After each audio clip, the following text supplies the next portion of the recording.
Hi. Uh, Sorry for the prolonged hiatus.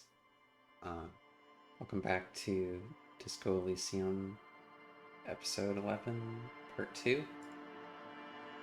Uh, Found an interesting man last time.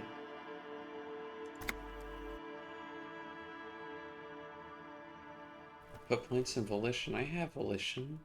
I have volition. Wait, this is not the right load.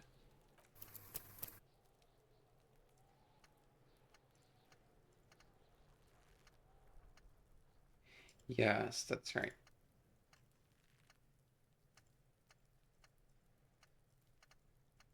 Oh no, did they,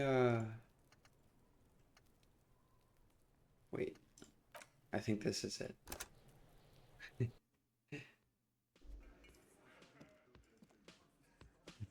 Okay, yeah, here we are.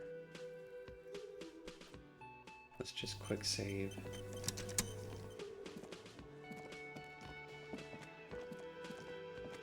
Hi again, Gendarme.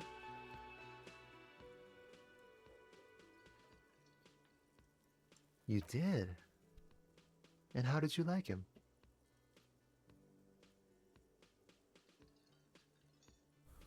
Ah, shoot. Why not?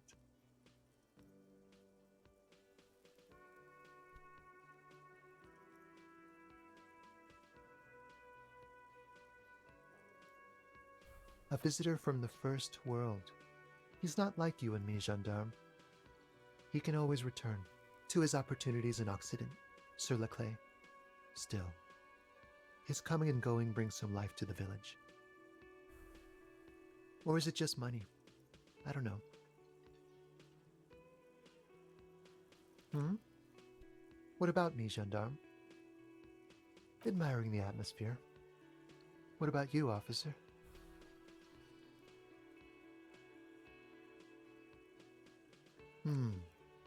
Maybe you should figure it out, detective. He's so different. Could he be a member of the homosexual underground? The homosexual underground? Why, yes, I am, officer. Why? Do you want to investigate? Oh, it's a pleasure group. A sub rosa pleasure group congregating in cellars under the cover of night. Saturday night. Sometimes even Friday night. Or Thursday night. Sometimes the congregating doesn't even end. It carries on into our daily life. Oh, we're ambitious. We want to destroy the last vestiges of meaning, the last things people in Revachol have to hold on to, the true symbols of security, the meaning of man and woman, mother and father, their marriage. Everything will be constantly shifting and moving under our rule. The future will belong to a circus of identities just spinning around, surreal and unreal. You won't even know who you are anymore. Yes, we listen to a lot of disco. Some say we engineered disco to spread our vision of a vertiginous, ever-changing society, where all there is a razzle-dazzle of gold. We are going to change the family unit with all this razzmatazz and finger dancing. And with mysteries. Of course, the mysteries are also of sexual nature, very esoteric. You can't just get into it. You have to be born into it. One is either already in the homosexual movement or forever excluded from it. That's okay. Well,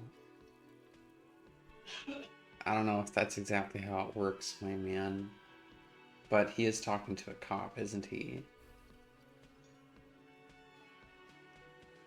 What if I can't remember if I'm in or not? What if I can't remember anything about my life, aside from the fact that I like disco? Beautiful.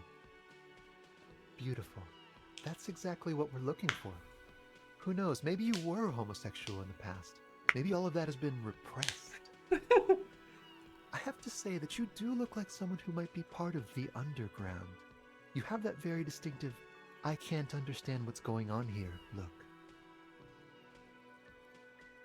Do think about it, officer. Absolutely wonderful. Yay! Bye-bye, gendarme. Please once again inform me if ooh.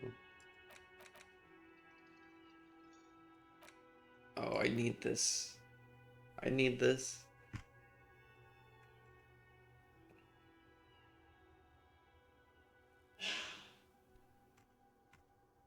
You see mysterious strangers in the night, leaning against unlit doorways, engaged in hushed conversation.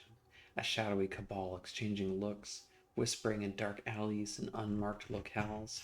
A radical cell conspiring against the state, and perhaps even against man and woman. Was that a secret handshake? What's going on? Who are these secretive people? How will they accomplish their sinister and world-altering goals? And most importantly, are you one of them? You could be. Maybe you forgot. I... Uh... Ace is high. Yeah, communism. Depression. I gotta level up. I need to level up once again.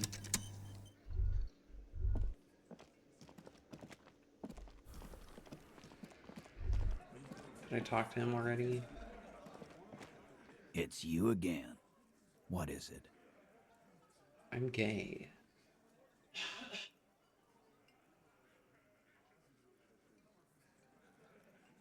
Why?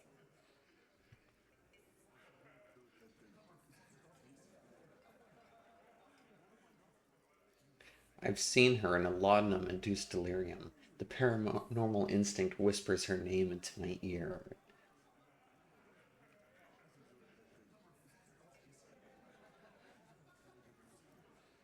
Sounds like you're making her a suspect in this. Not on my watch, you're not. Ruby's one of us. We're not gonna throw her under your moral intern steamroller. Fuck that shit. And fuck you too, moral Ruby is missing. If you hide from the police in a murder investigation, you become a suspect. You know how it works, guys. That's nothing. That's just legalese. You don't even have a sound theory. I don't want to be rude, but we're trying to get some R&R here. Think you could fuck off now? I think we'll keep sticking around, Titus. You'll be surprised at how quickly a theory presents itself if you keep looking. From the corner of your eye, you see a little bird fly into the bush, right behind the window, behind Titus's back.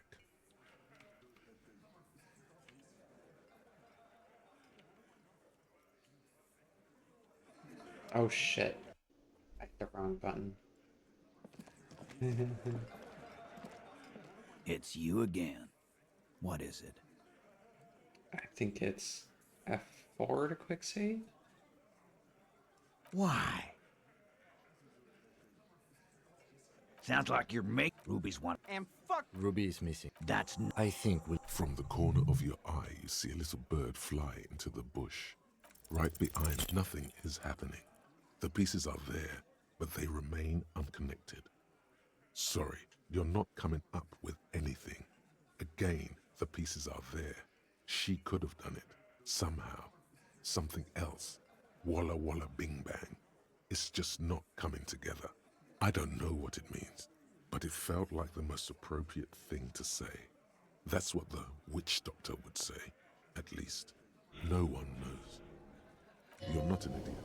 Don't say that. This is a really big mess, and being a detective is hard.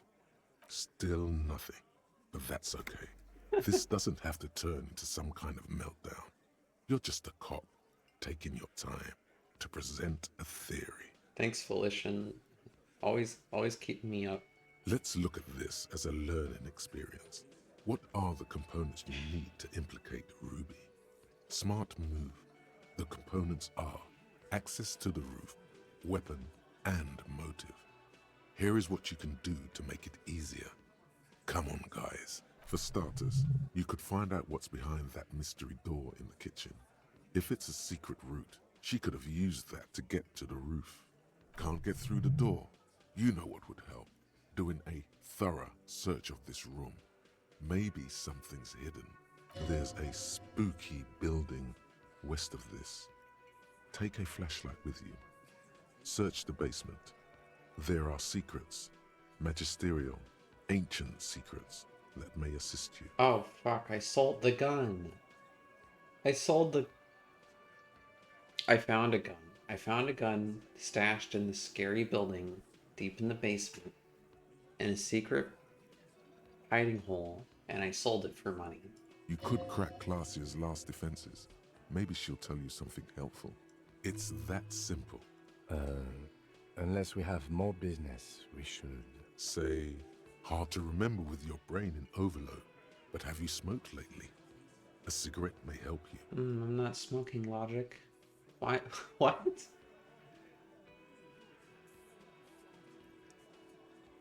I don't think smoking is very logical.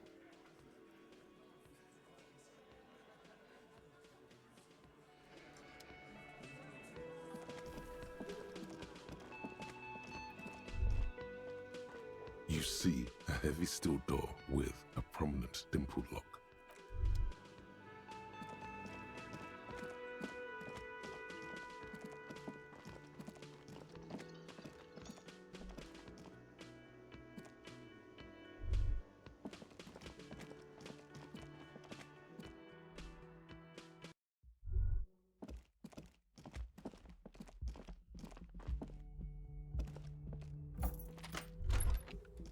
I don't know why it lets me in here when I don't pay for the place anymore.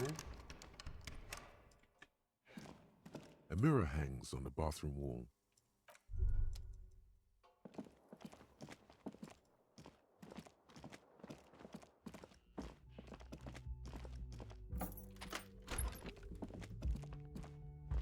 Let's try talking to Classia.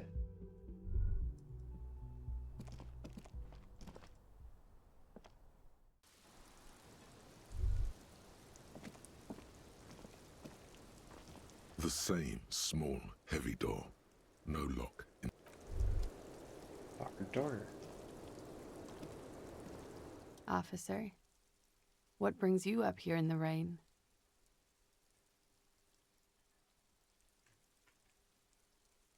It's drama. Yeah?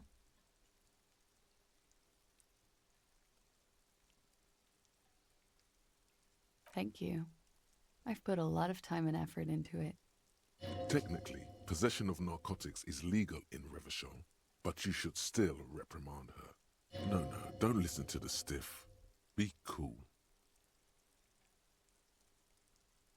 With money, sir. It's not exactly the NT-star size caboodle I intend for it to be one day, but it's getting there.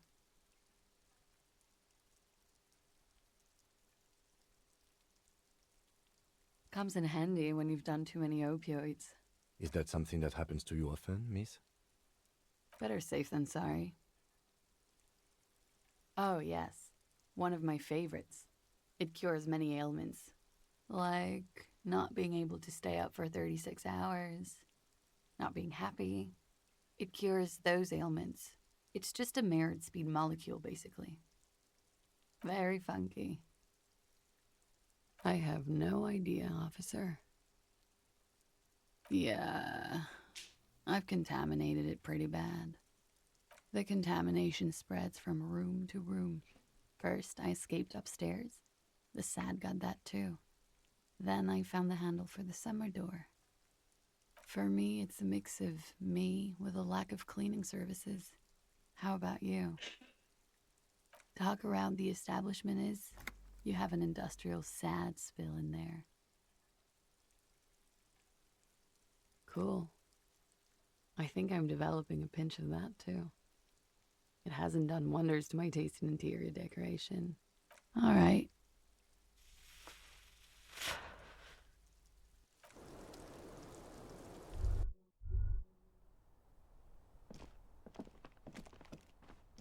Okay. Well, I'm not really sure what to do now. I guess I can look at my book, my journal. Roam the streets to sniff out comrades. Okay.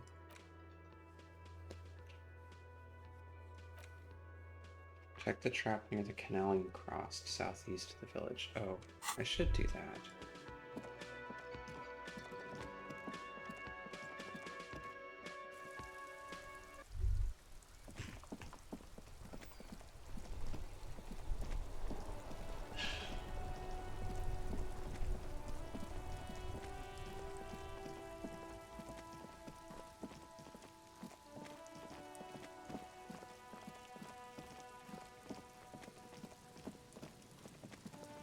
Where's the trap? Where is it?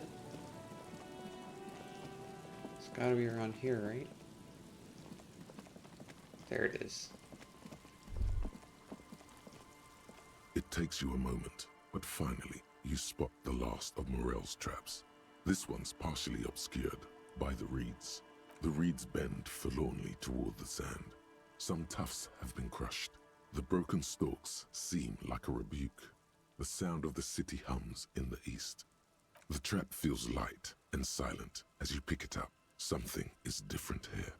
No locust. Your voice echoes on the coast, carried by a gust of cold wind. Well, the bait worked on something. This doesn't mean it was a reed monster, though. Unless you see one in there. I just see an empty trap. The netting is a little untidy, messier than the others. Like someone or something picked up the trap and shook it before dropping it back down on the ground.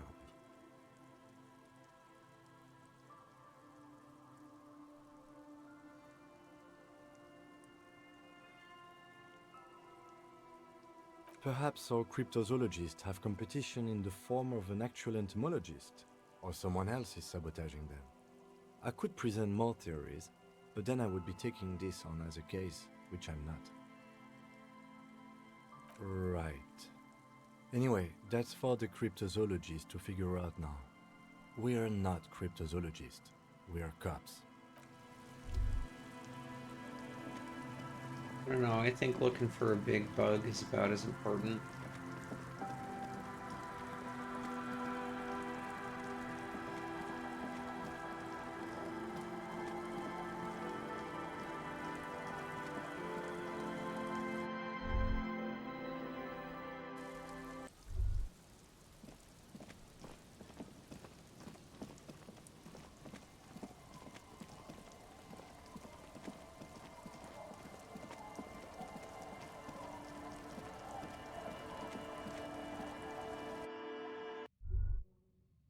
Oh, that's my room.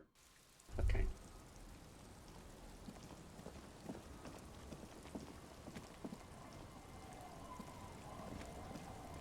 The waves are beginning to die down. Look at those little bastards.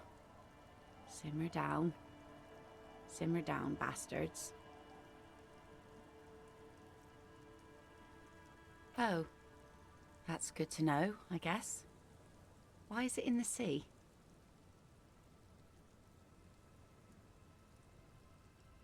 This calls for a funeral, if you ask me.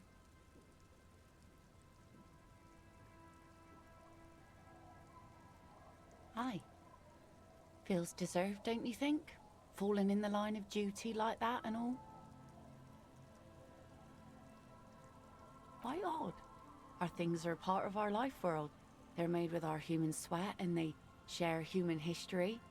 We should care about them as we care about humans. To some extent, at least.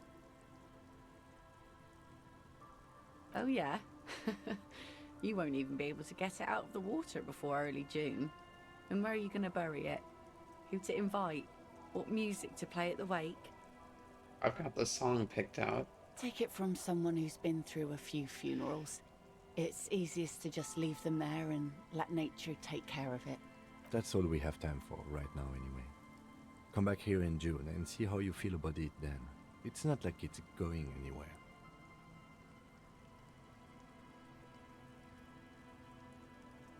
Yes, that is a pity. But for now, let's focus on the things we do get to do. Like the murder investigation, for example. You like the Capri funeral idea? Oh? Who? Well, how can I assist you then, officer?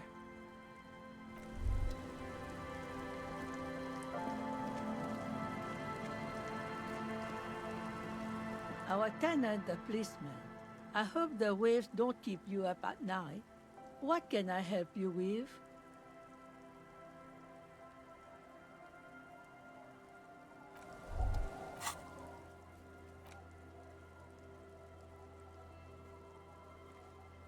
Oh, I need to call. Okay. Yeah, let's try that.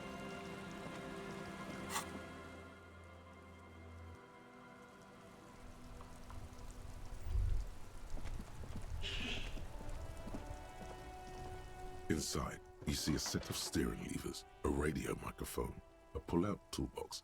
This is Precinct 57. How may I assist? I'm afraid they're closed. It says here that the light... Anything else, Detective? As always, it's DJ Mesh and Felicio, and you're listening to Street Freaks FM, bringing you the hottest, the nastiest, the most vulgar. A flock of seagulls takes off nearby, startled by the roaring radio. Right away, the lieutenant reaches into the cabin and turns off the radio. He's not looking at you as he says, Someone must have been messing with the radio, or maybe picked up a random frequency. You wanted a prime line, right? he's still avoiding your gaze, and his ears glow red.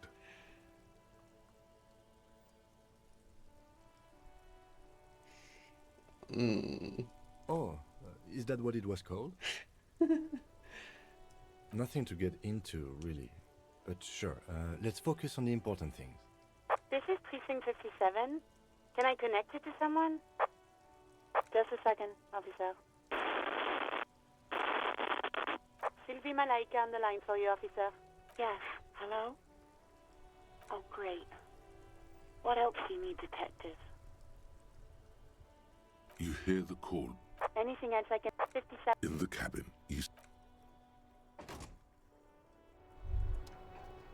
Let's talk to this guy again. I gotta wait. Stuck in the rain in a traffic jam, man. What's on your mind? Oh, high-grade narcotics, illegal firearms, stuff like that. Time to arrest him. Can't even get a few jokes past you, my man.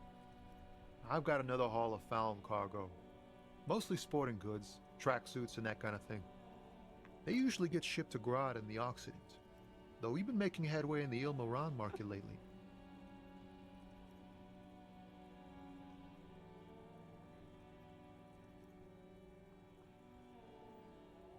This rockin' beauty. Sure is, like a rash you can't get rid of. You interested in heavy-duty cargo machinery? Neat. For carrying large quantities of cargo a long distance. These found tracksuits need to find their way to the kids way out in Wamrau and Laurent Bird somehow. There it is again. A little touch of sadness beneath his cool. He thinks he's spent too long in this lorry. The man taps his fingers rhythmically against his arm.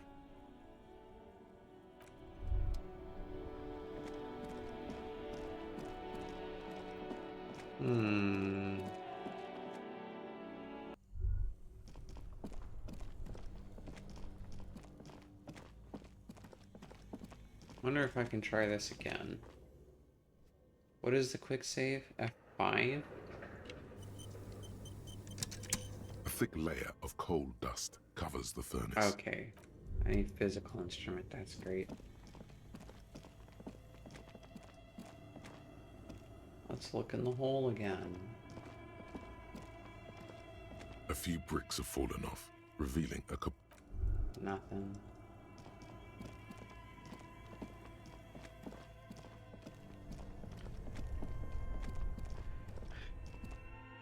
This is the only downside to these old school RPGs, in my opinion, is if you aren't getting railroaded, sometimes you just get stuck.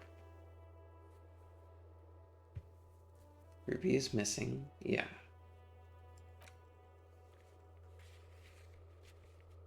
Ask Kuno about the armor? Oh, great.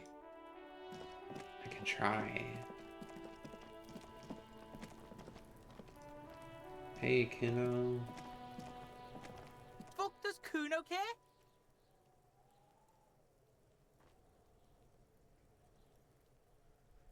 Yeah? The kingdom of Kuno? The fuck do you want with it? Yeah, whatever. Kuno doesn't give a shit. The fuck do you want with it? It's a vitamin pig. Don't you know anything? You could use some. Yeah, it's the mag. You fucking need that shit to stay on top of your game. Kuno goes through like a tube a day, rips mag like a motherfucker, and you could use a battle. Oh, don't teach him, Kuno! He's gonna use it against you, Kuno! You're not getting this, pig. It completely takes away the hangover. It's like you didn't do anything. Like you stayed home playing with your choo-choo. Fuck you, pig! Don't do mag! You're gonna OD and you're gonna fucking die! That's where Kuno gets his daily hit of electric.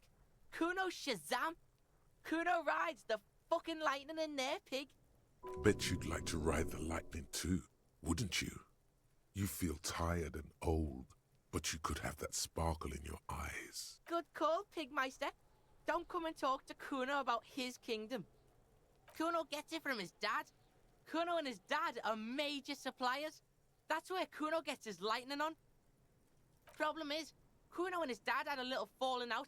Now junkies clawing at Kuno's door. Streets going mad. Kuno's got to throw his dirty popo man at it.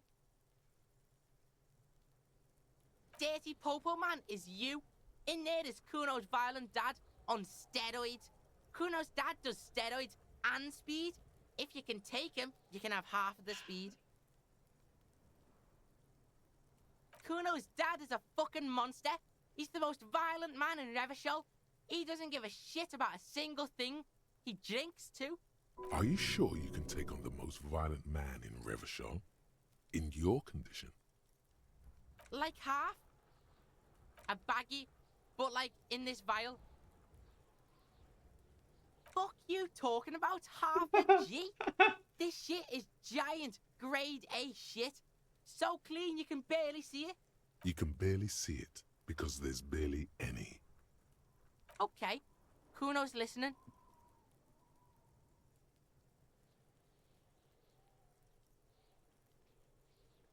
I mean, Narc Kuno. Cool.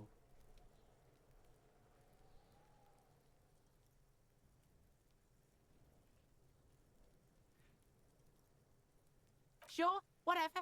If you survive, make sure to bring that shit back to Kuno. Kuno's almost out. You wouldn't like the Kuno when he's out. Just get in the apartment building. Kuno knows you already fucked your way in. Kuno knows everything. Go to room 12, first floor, and kick down the door. Police violence style. Kuno style. And then it's action time.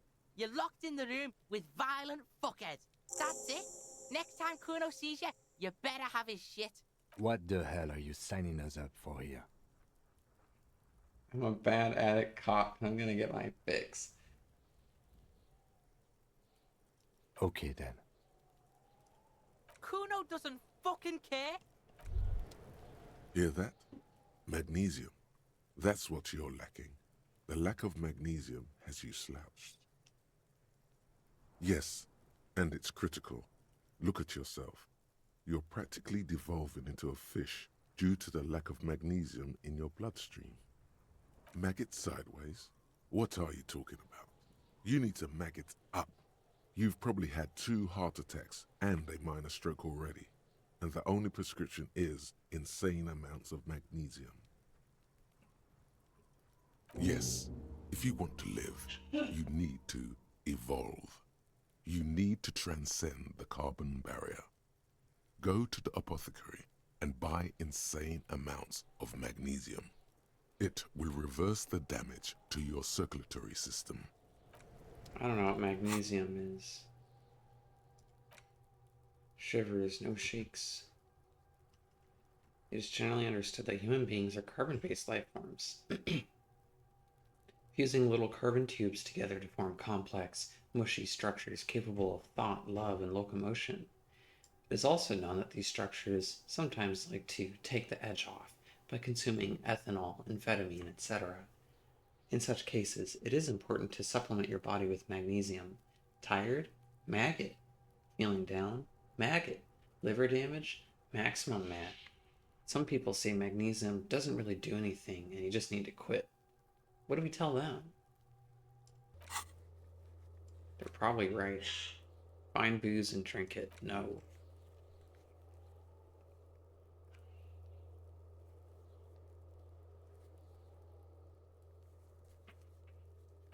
Read your ledger and name the case. I did that, right? Didn't I do that?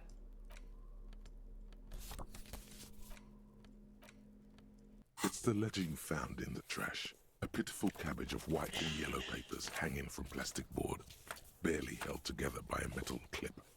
This sad display is made complete by the faint smell of urinal cleaner.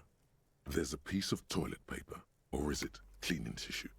No, it's toilet paper, desperately sticking to the back of the blue plastic clipboard.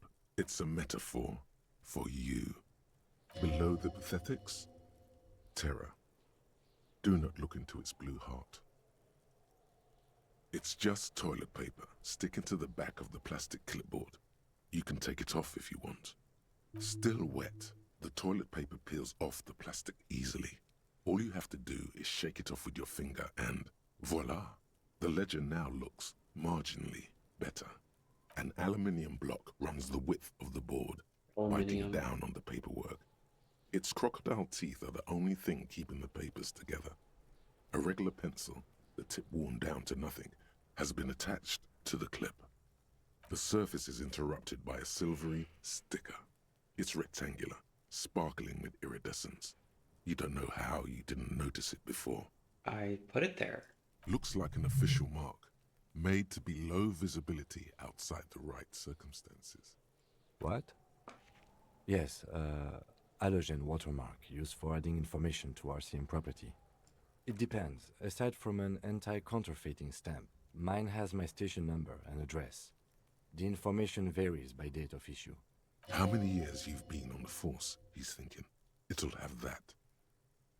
Any capable light with the right wavelength will do. All RCM vehicles have headlights designed to reveal halogen watermarks. Mine too. This means you can read the watermarks if you just turn the lights on. Okay.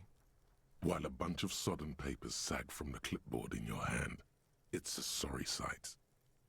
The acidic stench of rotting food is rubbed off on the cellulose. It now forms the base of the experience. This base surrounded by a faint air of spoiled meat, the stuff of death itself, and then sprinkled liberally with the citrus zest of toilet cleaner. You know, like the bits they put into public piss bowls, probably called Fermi Discrete, or Axel, or something. At some point in its journey, the ledger has seen the inside of a public toilet. Shut up, Nose. I don't need her help. I don't need anyone's help. If you knew it was dunked in the toilet before getting chucked into the trash, why are you sniffing it? Garbage toilet stink is not your fetish, and you know it. Your nose does not fucking like this. Yeah, turns out your nose doesn't like self-indulgent literal shit huffing. Quelle fucking surprise. Come on, no more. The ledger is going back down, away from your nose now. It's made of dark blue plastic, hard enough to beat someone to submission with. The edges are rounded, however. The U4 size board feels thick and heavy in your hand. Light shimmers on its wet surface. On the back you see the embossed letters, RCM. Blue. The blue heart. Don't look into it. Something rattles inside, ever so lightly. Is there a hidden compartment? And something small inside? Light? Made of paper or cardboard? Or dried flowers, perhaps? The plastic shimmers like lapis lazuli, but it is not see-through. You cannot see to its center. There's something there. A rectangular shape, like one of those postcards that Annette told you about. With your hands, U4-sized pages hang from the clip screwed to the top of the board.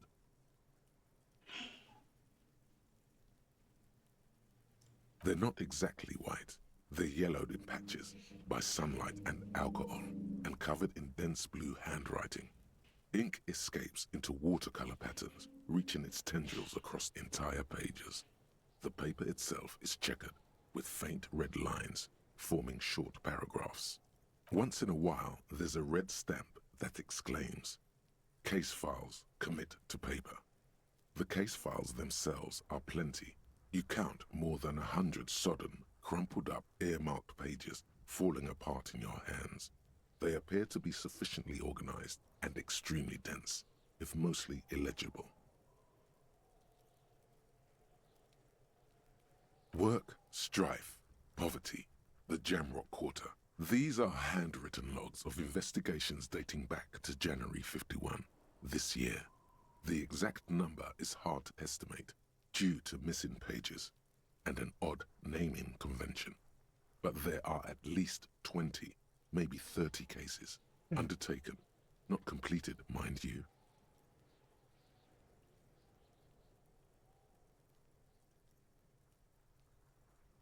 Yes, it appears you employ a, shall we say, robust yet literary system. Each investigation has its case number written on the margins. Yet, still more tellingly, most are accompanied by a name. Yes, all caps. One is called The Next World Mural. Another, The Square Bullet Hole Murders. Another yet, The Unsolvable Case. Others appear more light-hearted.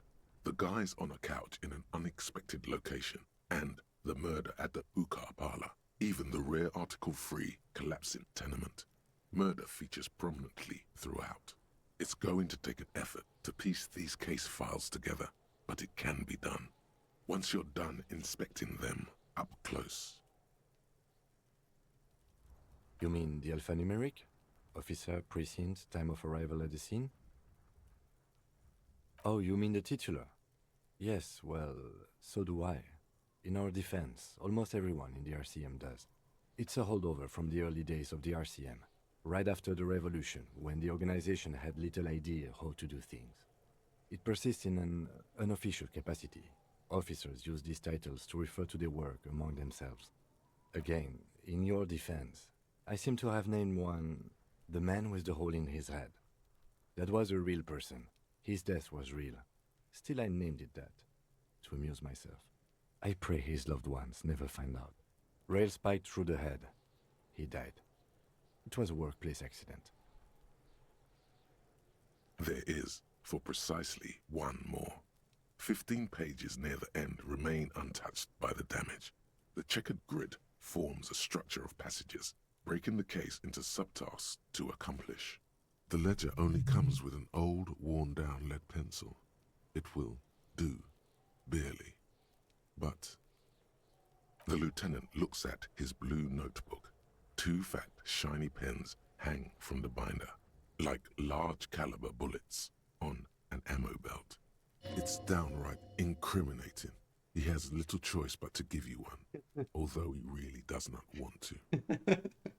He is not really saying anything, just standing there, looking at them. Know that I give this to you with resentment. The tasks you've completed flow out of the blue oblong pen in a brash freehand uncannily similar to the rest of the letters. The wording comes easily. It's almost robotically simple, a language developed for mental rigor and simplicity. Inspect the victim's body. Get the body down. Interview the cafeteria manager.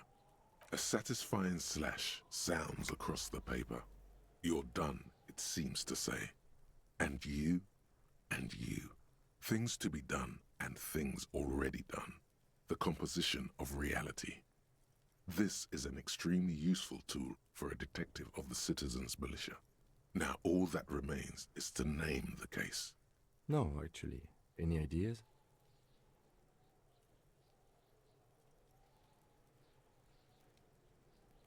Theories are at home in the mirror, setting sun.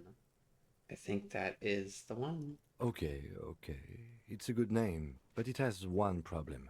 This case has nothing to do with the setting sun. I don't think so. At all. It has nothing to do with that, so something more concrete, perhaps?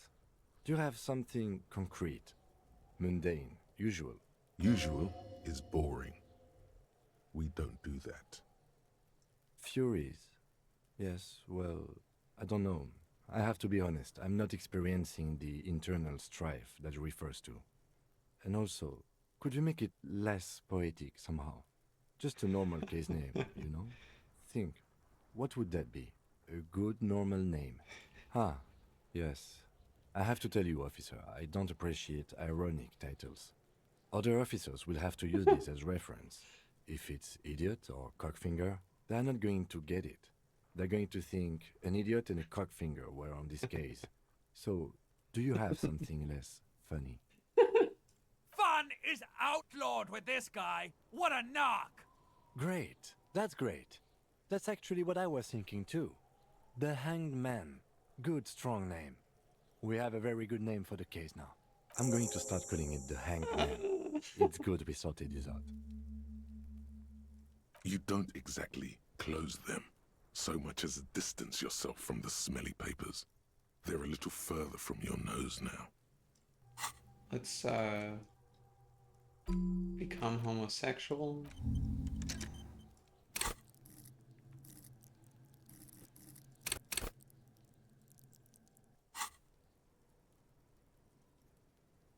In the back, you see thin, translucent copy paper. Some neon yellow, some bright red, all covered in boxes, like marching armies. These look like official forms, waiting to be filled out. 3. The topmost are misconduct fines, the middle ones are station calls, and the bottommost are field autopsy forms. Each is easy enough to make sense of. A monetary penalization ranging from 20 to 250 real. Severe cases allow for 1,000 real, but that requires special paperwork. The details of issuing these fines are spread out over the rest of the fields. A tool for manipulation. Give the lowest amount and people will be ingratiated to you. These are quite sinister in turn. They give a date and time for the person to appear at the specified precinct police station. Below the call are the criminal charges you risk by not appearing. All in a print so small it could be considered downright cute. A dozen pages of thin copy paper, bright red in color. You see the parameters of a deceased human form waiting to be filled in.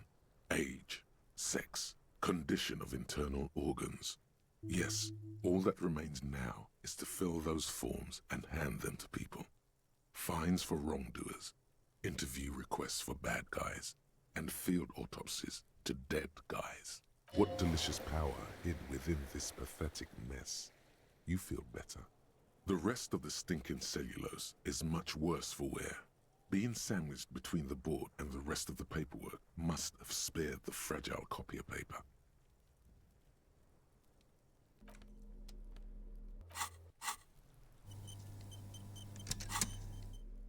It's the ledger you found in the trash, a cabbage of papers hanging from the board.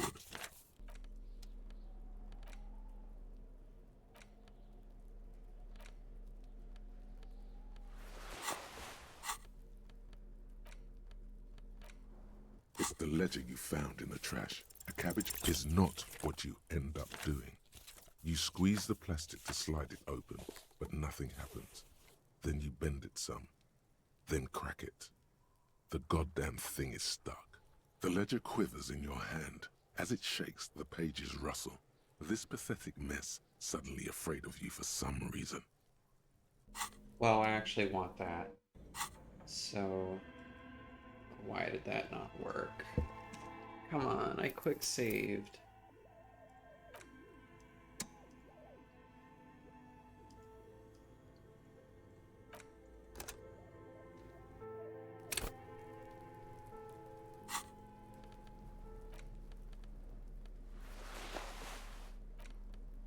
It's the ledger you found in the trash. The two sides of the board appear slightly misaligned, like a drawer that's come off its slides. If you bend the plastic on your knee slowly, the slides snap back into place. It should be possible to just you know. Without resistance or sound, the two panels move against each other. The compartment is now open. 2 ticket stubs and a handmade postcard. 2 octopuses are smiling, reaching their tentacles toward each other in the colored pencil drawings. The tickets permit access to the zoo in Revachol East. The aquarium costs extra. These let you go there too. Thin wax paper has been glued to a piece of cardboard. Sounds like leaves rustling when you pick it up. You see violet flowers, floral patterns, patches of glue. It smells of chewing gum. Apricot flavored. Oh. Exactly like the gum wrapper you found. The same brand of chewing gum. Familiar handwriting lines the inside of the card. Looped, round letters in a woman's hand. Harry, it begins. You're already reading. I wanted to write you a letter so you can read it when you wake up. Maybe it will make you happy. Throw it away, please. A merciful wind blows in from the bay of Revachol, dusting the ground at your feet and raising newspapers far away. You feel the card slipping into it. Your hands shake, holding onto it. Every morning when I step out and you're asleep behind me, it says, I find a little piece of sadness in me. I carry it in my chest down Voyager Road. Every step I take, it grows. By the time I reach the fuel station, it has filled me entirely. I step onto the light rail and look back. Sparks fall from the bow collector. I know it will be like this until late afternoon, when I get off the 42 and walk back to you. You. Every step I take will get lighter. It almost makes me run. Sometimes I do. I can't believe I met you. I can't believe the happiness I feel with you. You have a vast, vast soul, and I will always, always, always come back to it. Kisses, kisses, kisses. You feel the air sucked out of your lungs and the blood sucked out of your head. Everything around you gets dark. Small white dots appear. You feel the ledger slip from your hand. No, hold on.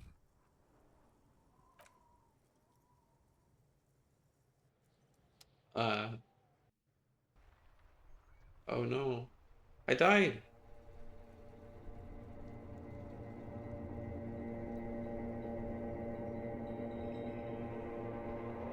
Alright. So that was a really good game.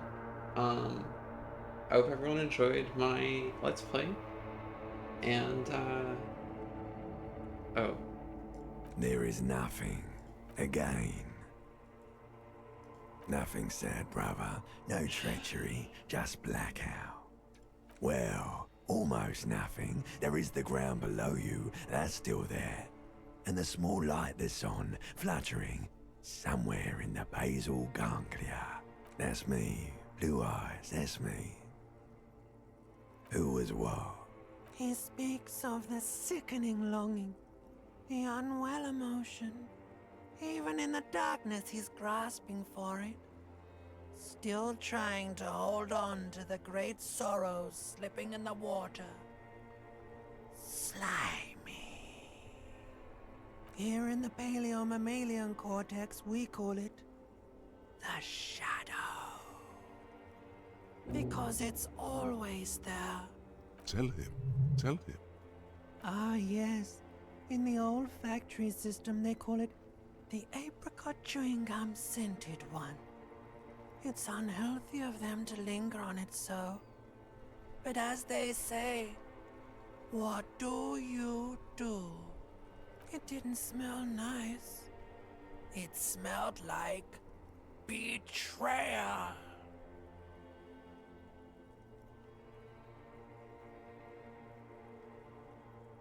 There is no Voyager Road. There are no roads, no houses, no lights in the windows. It's all on pause.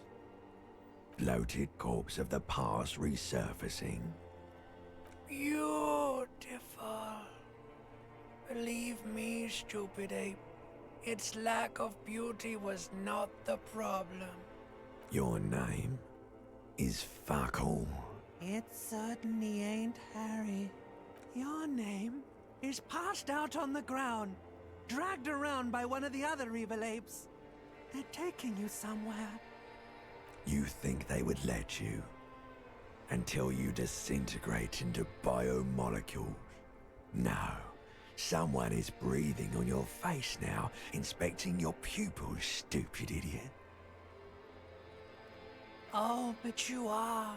They're pouring something on you. Something in you.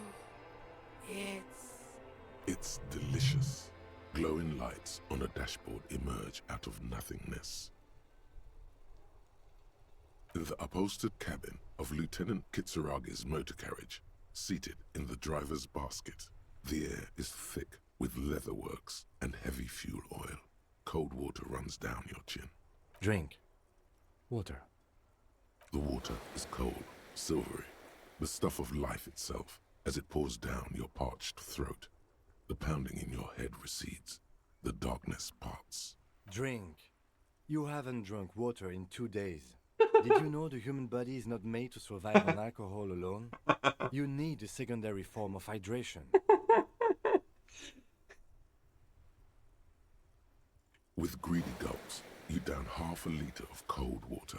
Some of it spills on the driver's seat. The lieutenant pays no heed to it. What happened?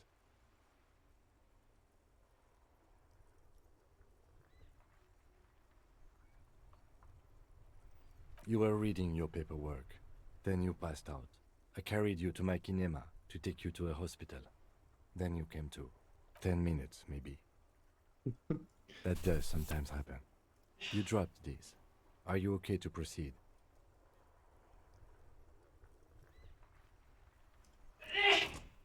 Good. The Ledger of Failure and Hatred is a special item that can be used both as an interactable and a tool equipped in your held slot for skill bonuses. Find it under the Tools tab in your inventory. It's a tool now. Inland Empire and Authority. Minus Authority, yes. I'll take that. Yes.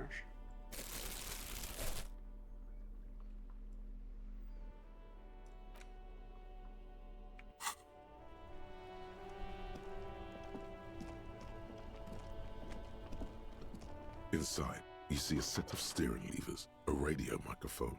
All right. Ready? I turn, you press start. It's next to the preheater. He's downplaying his excitement. The lieutenant is more than happy to show off his precious carriage.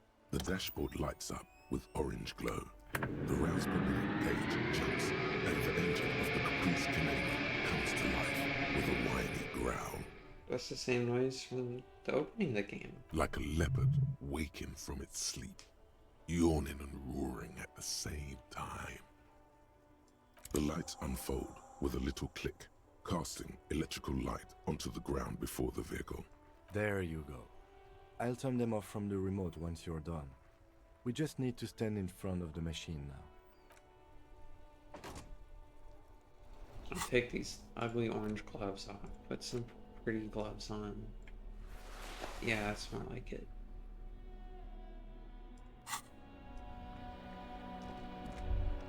As you hold your ledger's clip under the headlamp, an iridescent hologram appears. A street grid and the veins of a great river. A familiar sensation washes over you. There she is. Revachol West. Around the borders of the watermark are dozens, no, hundreds of micro-perforations. There are many of them, and they are divided into 3 separate rows. The first row has 18 dots. The next is the longest. It runs all the way around the border, and then some. There are so many, it's hard to count. More than 150, at least. Maybe even 200. The last row has 3 perforations. As you look at them, you feel your index finger reflexively contract 3 times. And something you'll do again before this is all over. Those are perforations. They represent your record as an officer of the RCM. They are your statistics, as it were. I should have guessed you'd keep a record. Officers often do. Let's take a look. The first row represents your years of service. 18 years. Okay, not bad at all. What did you do before you volunteered?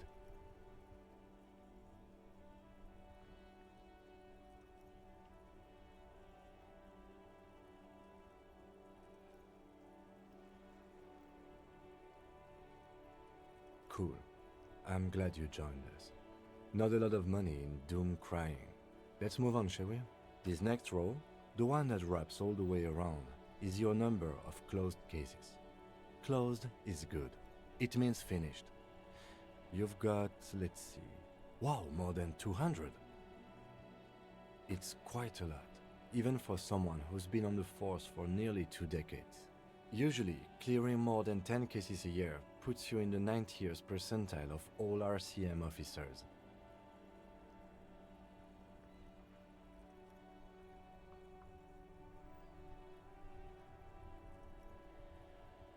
You know the answer already. The tingle in your index finger gave it away. That's right. How did you know? Ah, right. Sometimes the brain's able to preserve certain responses even when conscious memory has been, let's say, misplaced. For an RCM officer, especially Precinct 41, which is in the Jamrock Quarter, it's rather tame. I mean that in a good way. What's it feel like to kill a man, Mr. McCoy? A young woman asked the man across the desk from her. Honestly, babe, says John McCoy, crossing his ankles over said desk. I don't feel anything anymore. It's just like brushing my teeth. I do it once or twice a week and don't really think about it. There are certain officers who treat their kills like some kind of ghoulish game. If they do happen to solve a case, it's usually by accident. But it seems as though you are, or at least were, one of the good ones. So we have that to be thankful for.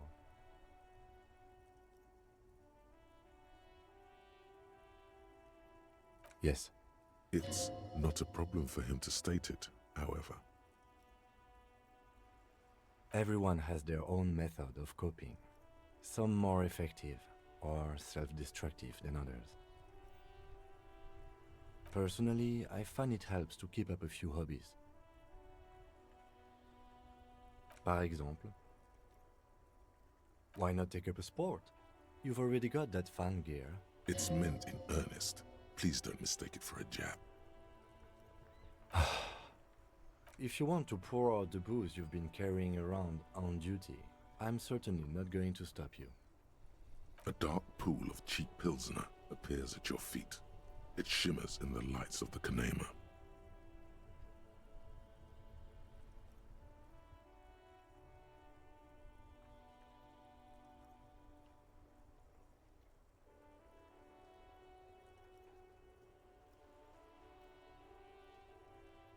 Very noble of you. Are we done here? The lieutenant nods. The rectangular watermark is overlaid with the logo of the RCM, and yet the major arteries of Revachol are all recognizable. They shimmer in the Kanema's headlights. A rat brazenly darts past you and disappears amongst the stopped lorries. In the distance, a child somewhere shrieks. A woman reprimands her in a voice no quieter than the child's cry. Ah, Martinez. Let me see. Right here.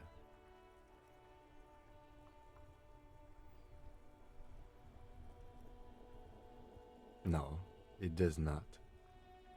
Right. I'll go turn off the lights. You can now see your statistics on your journal page.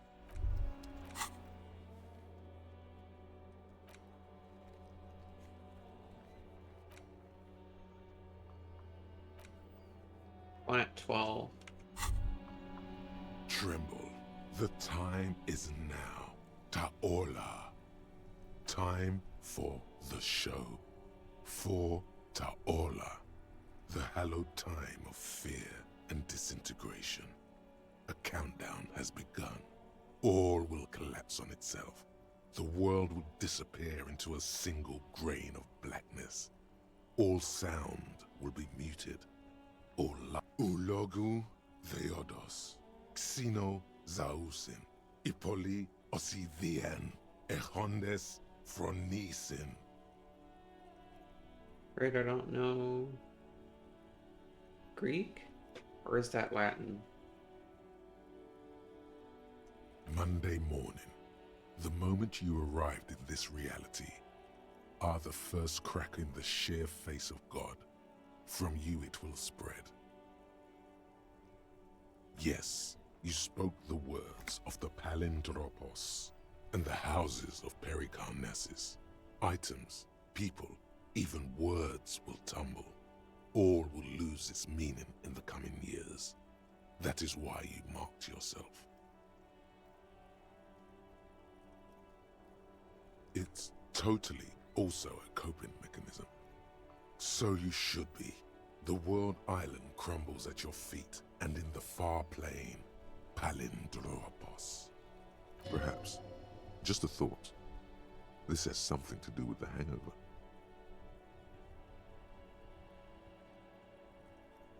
The face of the woman fractures. There will be herd killing. We all become vapor.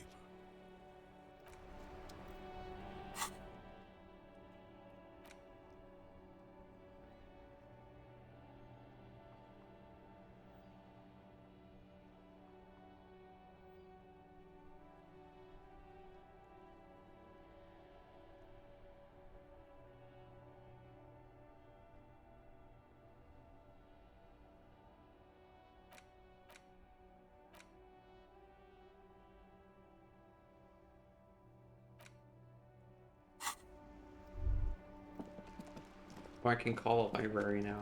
Yay. Inside, you see a set of steering levers, a radio microphone, a pull-out. This is Precinct 57. How may I assist? Hold on. Okay. I've got Central Jamrock Public Library on the line, and I've already introduced you to their librarian. Connecting the call in 2, 1. Yes, this is Central Jamrock Public Library here. How can I help you, officer? He sounds worried, yet ready to assist. This is how people get when the police call. Billy Majon, you said. Give me a moment, I'll have to check our database.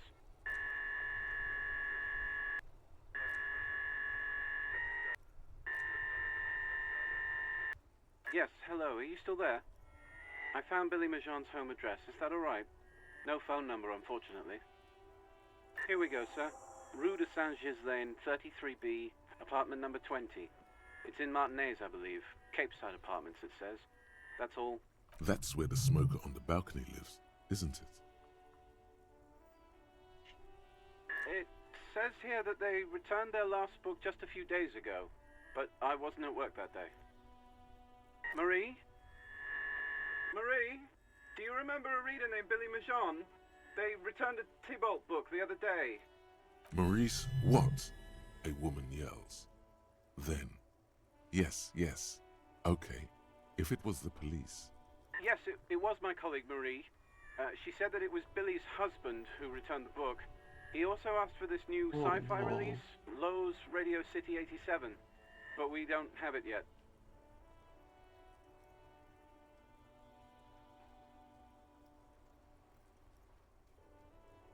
Marie! She said it was an older man, and that she's pretty sure he'd had a drink or two the last time she saw him. 1 second. Sorry, Marie wasn't really paying any attention to that.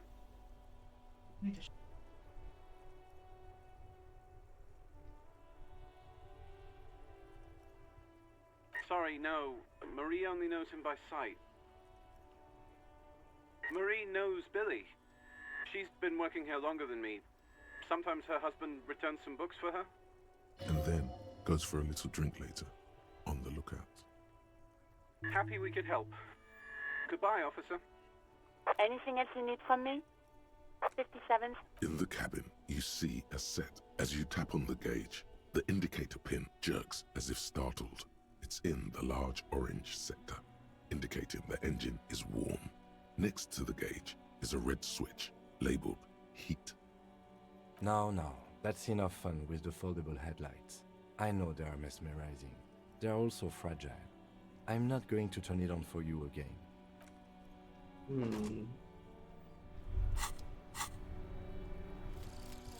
Remote Viewers Division. Yay! It is done. You've broken loose from the confines of modern science and into the vault of extrasensory knowledge from exotic cultures. Mankind has always searched for a means to break the shackles restraining the mind. Some practice meditation. Some take like a ton of DMT. You apparently only need to rub your temples, and bam, the ether opens before you, presenting its dark secrets. Entities in the void, making contact. Definitely not just because you're rubbing your temples and talking to yourself. -1 difficulty to psychic passives, but -1 drama because I'm a gullible hack. That's great. That's beautiful.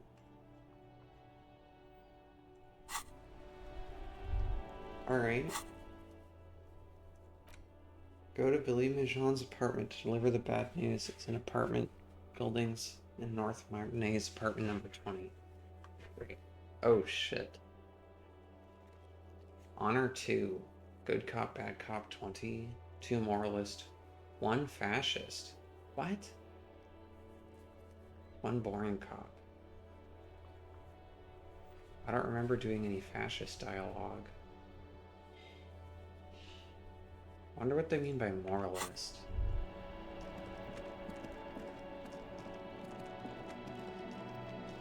Although I guess it's been a long time, so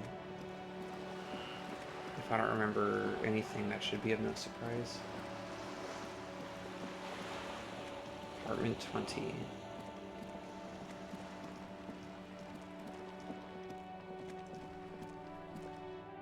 Wait. There. Do you smell that? Can you not detect that inimitable whiff of dissatisfaction and restlessness, that sense that the world is in need of dramatic, even violent reordering? Without a doubt, your politico-olfactory cortex doesn't deceive you. The smell is coming from that balcony over there, certainement. A precocious communist youth, a symbol of a kinder, more hopeful future. Now's your chance to establish contact with your revolutionary brothers and sisters. A chance to establish contact with the future. What a beautiful, terrible thought.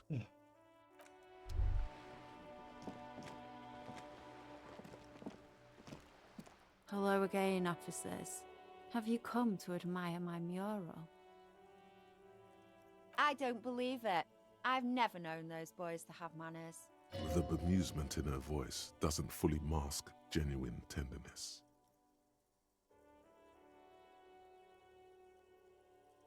There'll never be skulls, but their hearts are in the right place. Fat chance. But you can still do your part to revitalize the neighborhood.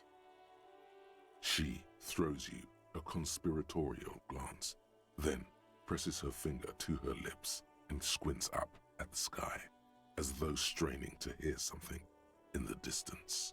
Have you noticed the quiet? Every so often, you might hear a gunshot pierce the air somewhere in Jamrock. But in Martinez, no gunshots, no sirens. The people are languishing in boredom and complacency. This place is a sepulchre. We'll paint it red. We bring the raucous. You bring the sirens. What for?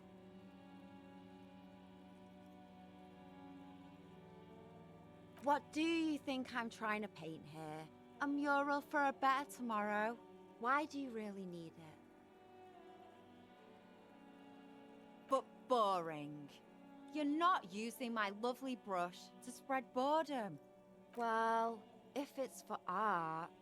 But what kind of art are we talking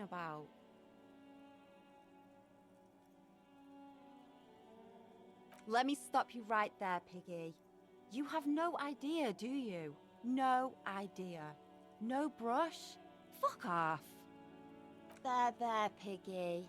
I guess art just isn't really you. 'Cause you suck in life and in everything. They do say the painter always paints his own portrait. That's pretty fucked up. Even for you, Piggo.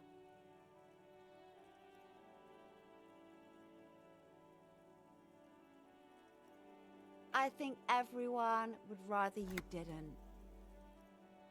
You're a real sad sack. You know that? Go ahead then. Art it up. Just try not to hurt yourself. And no self-portraits. Oh, but I'm all out of fuel oil. You know what you should be able to find in your government-issued vehicle? Red-dyed heavy fuel oil. Are you kidding me? Fuel oil is so much cooler. No way you're disfiguring that beautiful wall with something as pedestrian as ordinary paint. My fuel oil is for my kinema. Use your own fuel if you are unable to contain your artistic impulses, but please, leave my kinema out of it. And what do you know about politics?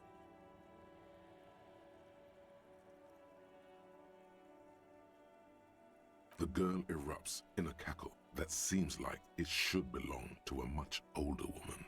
Oh, that's very nice. The little piggy wants to make sausages. Out of what? His little piggy friends?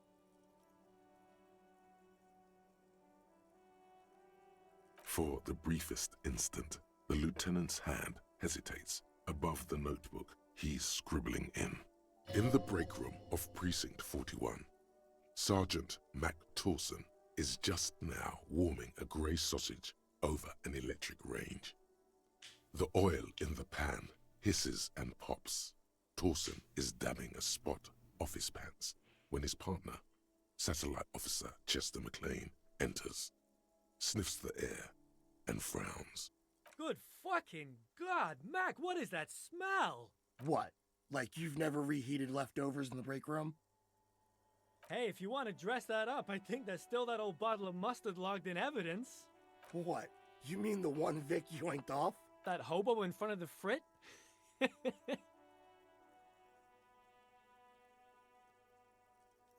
Now you gotta ask yourself, Mac, are you desperate enough for hobo mustard? Hey, Chester, I've been wondering.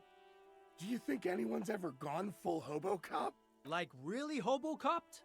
Nah, that stuff's just an urban myth. Headless Fallen Rider level stuff. Doesn't mean Harry hasn't given it a good try, though. Sure. I know someone who'd love to talk the ideological stuff. You're looking for Steban, a right communist who runs a mega cool and very secret meeting. I might know. The lieutenant lets slip a sigh that seems to suggest this turn was utterly predictable.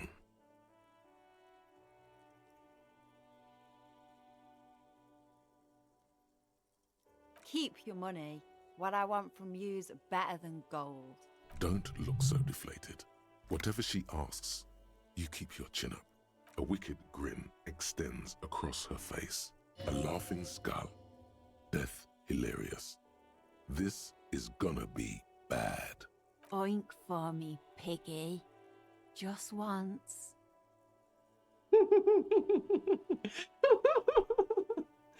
Oh, she is rich. Oh, I love that. Oh my god. Alright, here we go. Wow, that was easier than I expected. It's almost like you've been wanting to do it this whole time. A cool, damp feeling ripples through you. You realize you needn't have rolled over quite so easily. The lieutenant, needless to say, is not impressed. Sounds like you're really serious about meeting Steban. It's touching, sort of. Steban's group meets only at night, in an old room in these apartments here. It just so happens you're in luck. Their weekly meeting is tonight. Poke your snout around sometime after 10 p.m. and you might just find them. Oh, smart pig. Because there is. See, Steban's a bit on the paranoid side. He's got all these mega secret passphrases to keep out infiltrators and the like.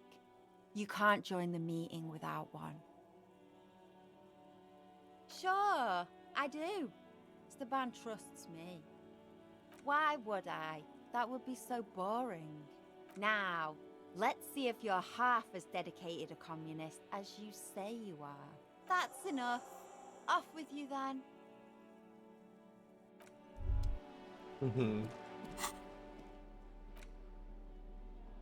Blue oblong pen. Alright, well, let's try the wall. Oh, I need paint. I'll go to my car, but I gotta break into this man's apartment.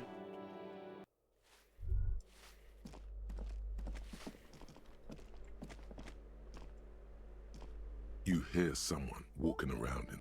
That's 10.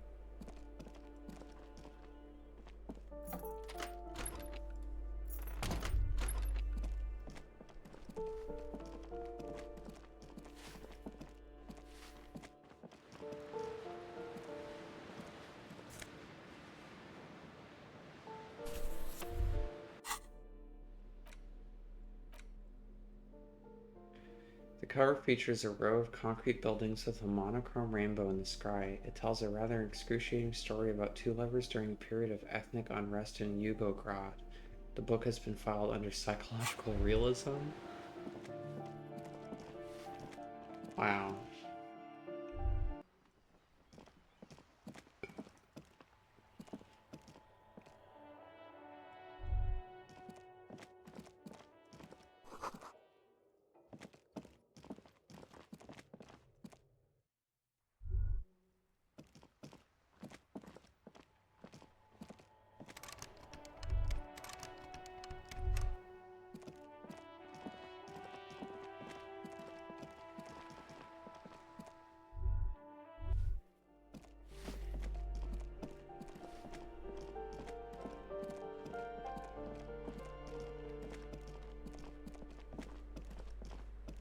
A shabby door hangs oddly on its hinges, Well, secured to the doorframe with a safety chain.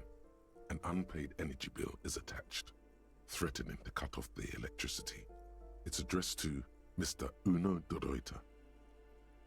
And the place comes with 3 months' worth of utility bills.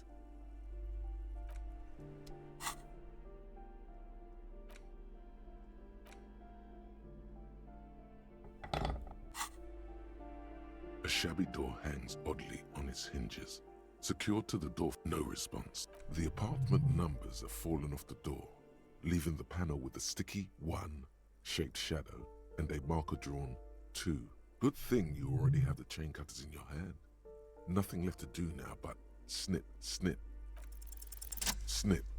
The cutter goes through them like dead leaves. The links fall to the ground on the other side of the door. I know there's no stopping you, but let's at least make this quick.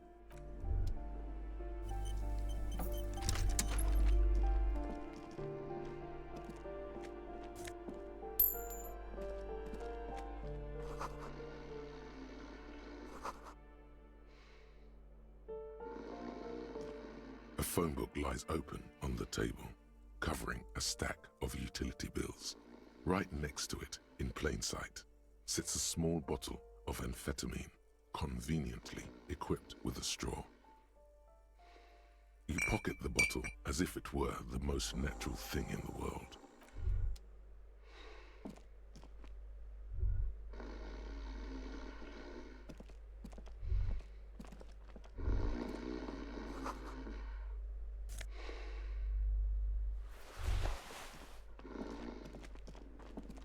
Master Investigator, you just can't keep yourself away from locked and hidden places, can you? Nothing, nothing. You're right. Get in there. Deep Invade every personal space. Break every lock.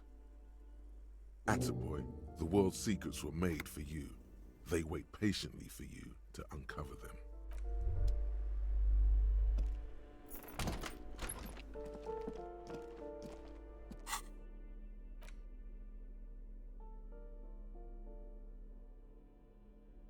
I think I do prefer these.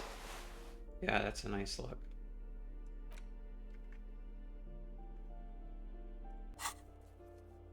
Wait, did I get fascist for shaving off my beard?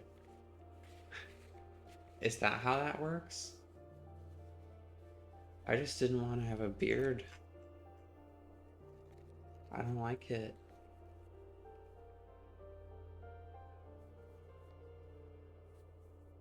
Yeah.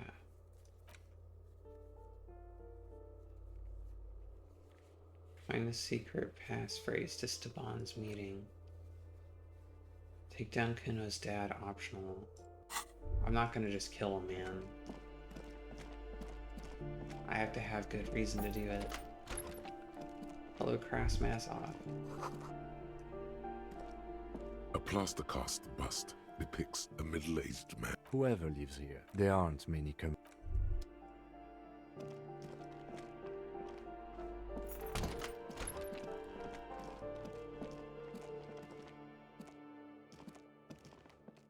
I think it's 20. A weathered brown door. Something smells good. Soup alongio. Oh no. The lieutenant motions to you to go ahead and knock. This is the door. You already know it's the right door. This is going to be so hard. Get yourself together. It's just police work. Don't knock. Just leave. You don't need this. You don't need to sad it up. You're right. Let's talk this through. You hear some light footsteps and what appears to be a daily weather forecast playing on the radio. We have our first preliminary identification. In all likelihood, the deceased is the husband of Billy Méjean. We need to confirm this, as well as deliver the death notification to Billy herself. Now, delivering a death notification is never an easy task. There's a reason why it's often called the most stressful part of our job. This is why it's usually done in pairs. You got this. I'll be monitoring reactions, ready to act if necessary.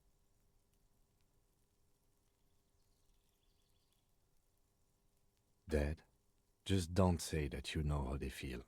You don't. Good advice.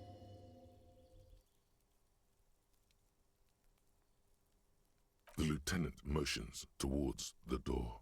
Hello? Who is it? And someone turns down the radio. He gives you a short, encouraging nod. The police. A moment, please give us a moment. Tidying up. Nervously. There's fear in her voice. Come in. The door is open.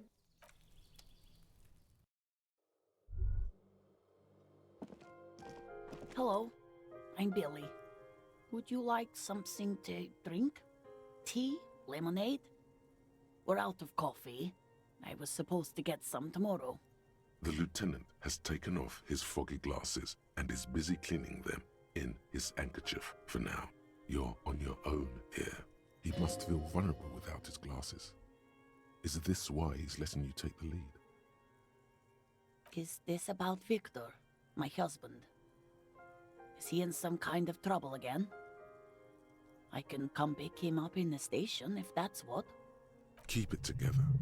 You don't want your body language to tell her the news. Sorry, I'm rambling. It's just that Victor often gets into all kinds of trouble. So, how can I help you? Definitely no small talk. This isn't the time or place.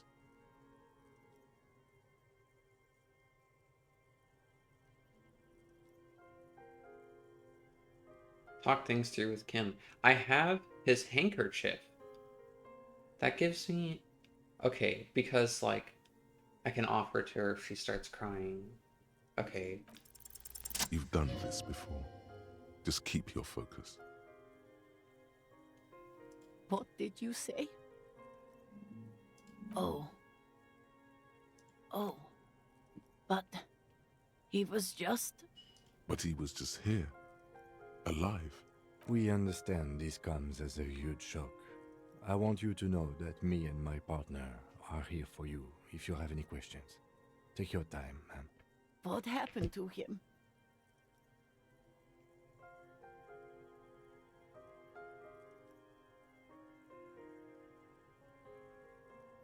Was he drunk? I see. And you just found him there, lying in the cold. How long had he been there? If you say 2 days maybe, it will be etched in her mind forever.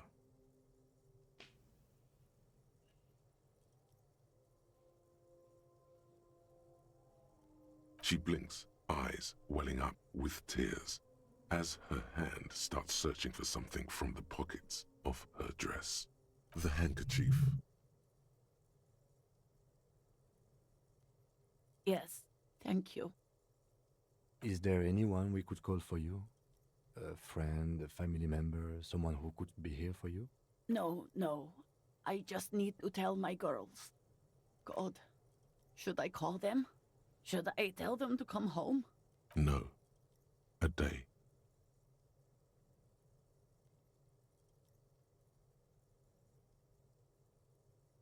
Good. That's probably the right thing. Thank you. Just tell me, what do I need to do next? Where is he? Can I see him? We've taken him to the city morgue. The local coroner will be contacting you shortly to arrange the funeral. Here's his number in case you want to contact him earlier. Is there anything else that the RCM could do for you? No, I'll call you if something comes up. I'm still... Thank you. Thank you for telling me.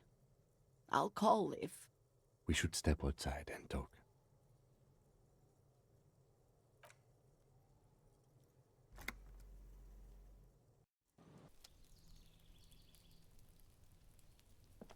You did well. I'll call the station when we're finished with the day, and let them know the name of the deceased. That's it. We should get back to our case now that our duty here is done. They'll manage. They have to. It's not your place to live their lives. Let's go.